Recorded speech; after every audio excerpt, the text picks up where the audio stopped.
Bonsoir à tous, j'espère que tout le monde va vraiment super bien. Alors voilà, dans cette vidéo, j'ai décidé de vous faire une vidéo ce soir, donc jeudi soir, pour vous montrer un peu ce que je fais durant mon stage à Météo France, car je trouve quand même que c'est important. J'en avais vaguement parlé lundi, mais lundi c'était plus une vidéo informative pour vous dire, je fais un stage à Météo France, hein, c'était déjà la grande nouvelle de cette vidéo. Mais aujourd'hui, avant de vous faire un bilan photo, un bilan où il y aura l'album photo, comme je vous en avais parlé lundi, demain soir, je propose de vous dire un peu ce que je fais, parce que dans le bilan, avec l'album photo, je ne veux pas trop en parler, je vais pas trop dire ce que je fais.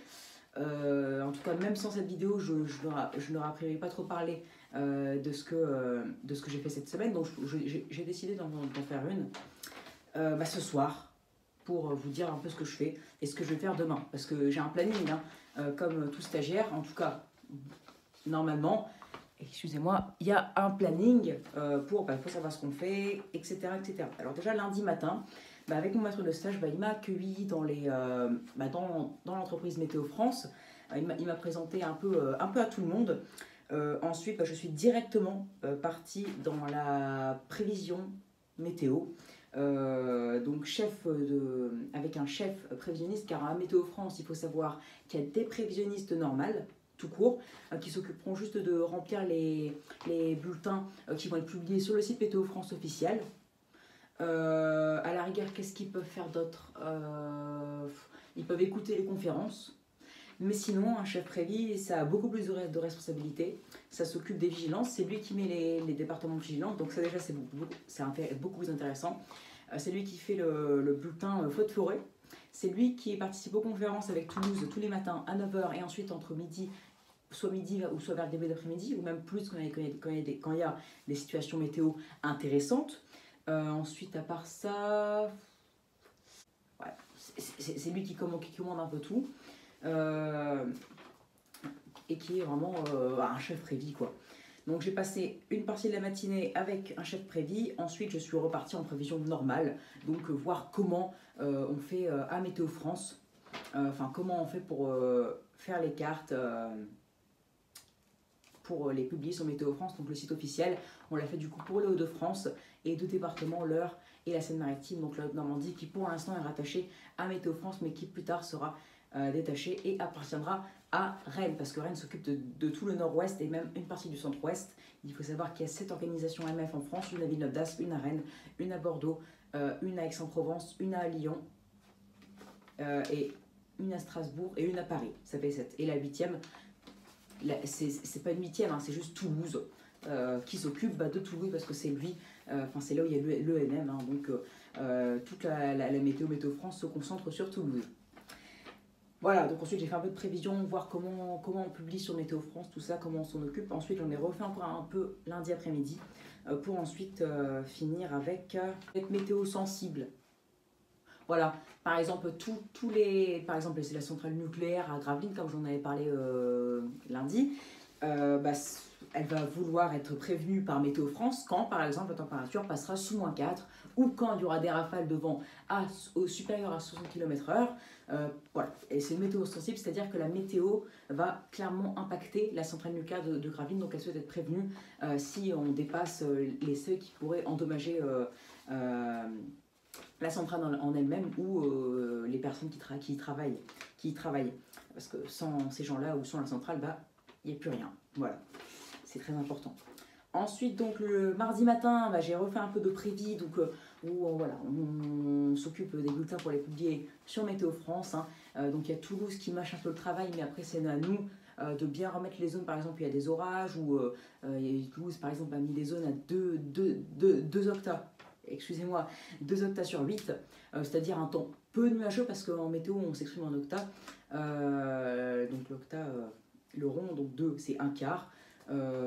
Et Toulouse par exemple met souvent ça, il met très rarement un temps complètement dégagé. Et nous, on s'occupait souvent, hein, vu que le temps est quand même dégagé depuis lundi, de mettre 0 octa sur 8. On change un peu et après on publie sur Météo France.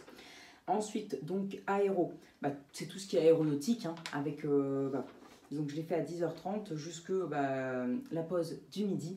Donc tout ce qui est aéronautique, hein, voilà, parce que Météo France aussi et aussi bien dans l'aéronautique de manière internationale. Donc j'ai appris pas mal de choses. J'ai appris par exemple qu'entre 0 et moins 15 degrés en altitude dans un nuage, ça givre, c'est là où ça givre le plus. Après, il faut avoir de l'humidité pour avoir des nuages, et entre 0 et moins 15 dans un nuage, entre 0 et moins 15 dans un nuage, ça givre et tout. Voilà. Donc, j'ai appris beaucoup de choses sur l'aéronautique à Météo France. Ensuite, donc, il y a eu un truc quand même assez intéressant. Je ne pensais pas qu'il y avait dans Météo France, mais mardi après-midi, avec à 14 h, j'ai eu H et SO.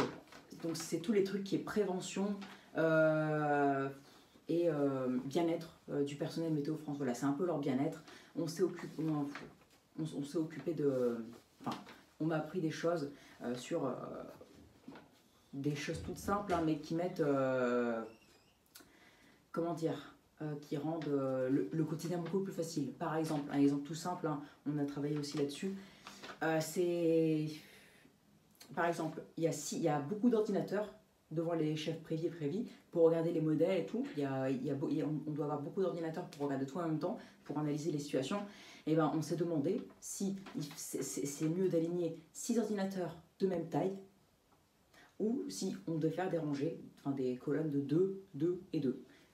Qu'est-ce qui est le mieux pour un prévis et un chef prévis?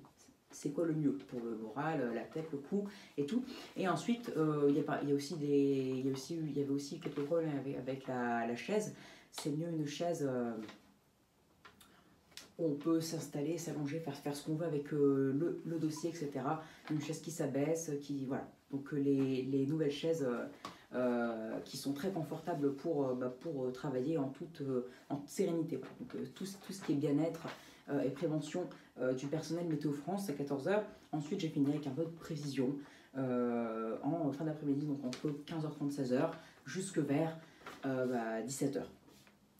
Voilà, un peu de prévision. Et j'ai vu aussi les bulletins de vigilance, parce que moi, du coup, j'ai accès aux bulletins de vigilance avant qu'elles soient publiées sur Météo France, car je vois ce qui est un peu marqué sur les ordinateurs des chefs prévis. Hein. Parfois, je travaille même avec eux, donc je la vois en direct. Par exemple, hier, j'ai vu la prévision, enfin la carte de vigilance qui allait sortir à 16h, la carte de vigilance prévue pour sortir à 16h, je l'ai vue à 13h. Donc comme ça, je vais les vigilances avant tout le monde. C'est pour ça qu'il ne faut pas photographier.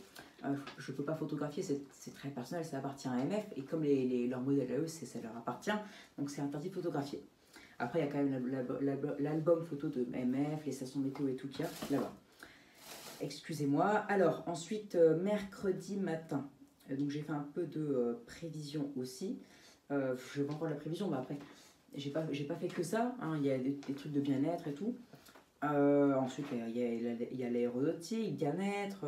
Donc, voilà, il n'y a pas que la prévision, mais j'ai fait quand même beaucoup de prévis. Et c'est logique, c'est de la météo, et c'est ce qui m'intéresse, autrement dit, le plus.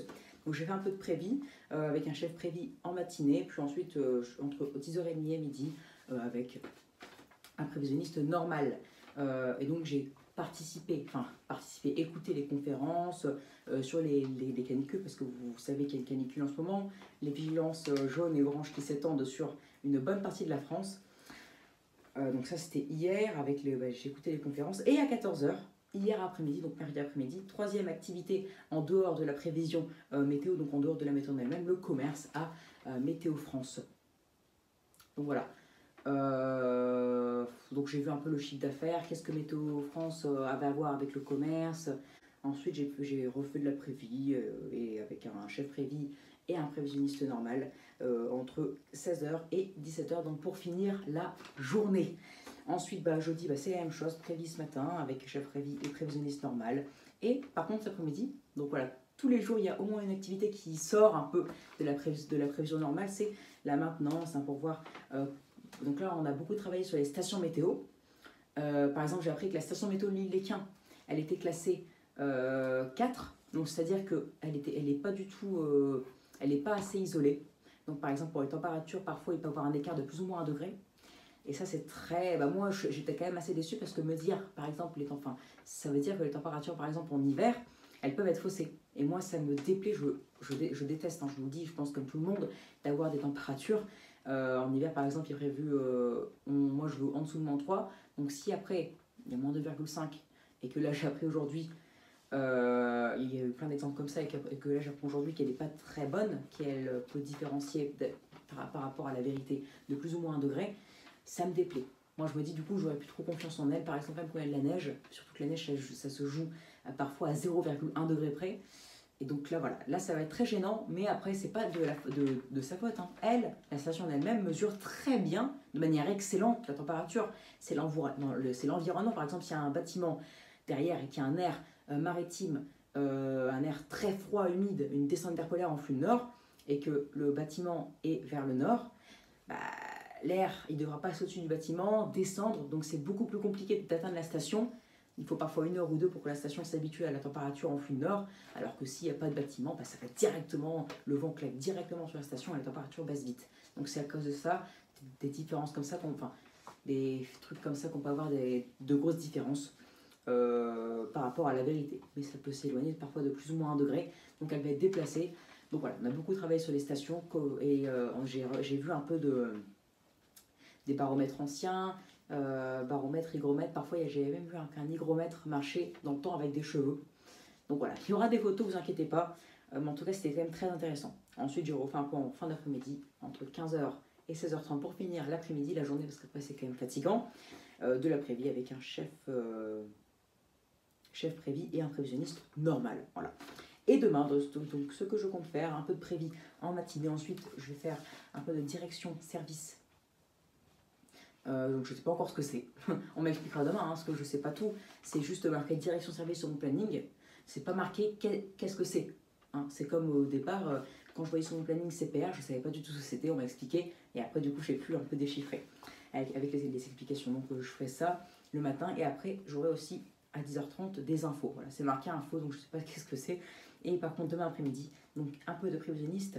Ensuite, a priori, accueil et fin avec mon maître de stage. Et potentiellement, si la personne est là, parce qu'il y a une personne qui, a priori, elle n'a pas répondu pour savoir si elle était présente pour me garder et me faire apprendre des choses, potentiellement, sinon avec un chef prévis.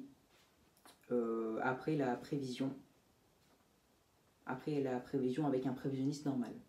Voilà, donc ce que j'ai fait et ce que je ferai demain, donc c'est très intéressant. Il y a des photos donc, qui vont arriver demain pour vous montrer un peu comment c'est, voilà ce que je fais et tout. Donc voilà, c'est vraiment une semaine très, très intéressante. J'en ai appris aussi beaucoup sur le métier en lui-même. Alors il y a tout hein, sur le métier, il y a les heures de travail, le nombre de vacations, donc c'est-à-dire le nombre de fois où on va travailler, jour et nuit, le salaire et tout, j'ai tout appris. Après j'ai aussi récupéré pas mal de papiers d'infos sur comment être météorologue et tout, de livres, des livres sur la neige, les nuages l'hiver, donc voilà. Il y a plein de choses, mon planning, et j'apprends des choses en prévision, et après plein de choses, par exemple, le bien-être du personnel Météo France, le commerce, la maintenance, voilà. Et demain, direction service, je ne sais pas ce que c'est. Voilà. Ah, et l'aéronautique aussi. Donc j'aurais quand même vu plein de choses avec les professionnels. Et j'aurais aussi appris plein de choses sur les stations et tout. Et sur comment devenir météorologue, sur le métier en lui-même. Donc je suis très contente d'avoir effectué ce stage à Météo France que j'attendais quand même depuis 2020. Hein, parce qu'on devait le faire au départ en 2020, mais avec le Covid, ça a été repoussé. Donc, comme je vous l'ai dit lundi, il me semble. Donc voilà. Voilà donc tout ce que j'ai fait et ce que je ferai demain. Voilà du coup donc tout ce que j'ai pu apprendre, tout ce que j'ai pu faire, regarder, pour en apprendre sur le métier et tout, avoir des documents sur la neige, sur l'hiver, parce que c'est ce qui me passionne le plus. Si être météorologue et être spécialiste de l'hiver était possible, si ça existait, peut-être que ça existera, j'aurais été le premier pour le faire. Voilà, parce que j'adore faire l'hiver que le reste. Hein. Pour avoir ça, c'est pas la peine. Alors voilà, donc j'espère que cette vidéo du coup vous aura plu, mais elle était un peu longue, mais voilà, j'ai expliqué de manière détaillée ce que j'ai fait et tout, et qu'est-ce que j'ai appris et tout. Voilà, donc j'espère que ça vous aura plu. Abonnez-vous, likez, partagez et n'hésitez surtout pas à me donner des idées pour mes futures vidéos. Excellente soirée à vous. À plus tard pour une nouvelle vidéo. Allez, ciao.